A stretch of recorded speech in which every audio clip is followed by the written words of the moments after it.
சிறகுடைந்த பறவை நான், சிறு பிள்ளை நான் ஓடினேன், அன்பை தேடி ஓடினேன், மடியில் அமர ஏங்கினேன், கனிவான வார்த்தைக்காக ஏங்கினேன், பாசமலையில் மூழ்கினேன், அரவணைப்பில் நான் மூழ்கினேன், அன்பு என்ற வார்த்தைக்கு அடிமையானேன், முத்தம் எனும் இனிமைக்கு அடிமை ஆனேன்.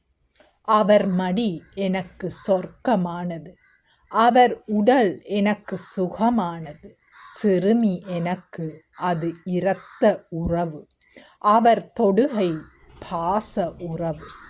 அவருடன் பகிர்ந்த ஒவ்வொரு பொழுதும் எனக்குள் ஓர் குழப்பம், குற்ற உணர்வு.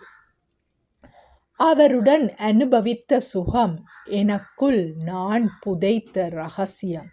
அன்று பாசம் என்ற தெய்வீக இணைப்பால் நான் சிறகொடிந்த பறவை ஆனேன்.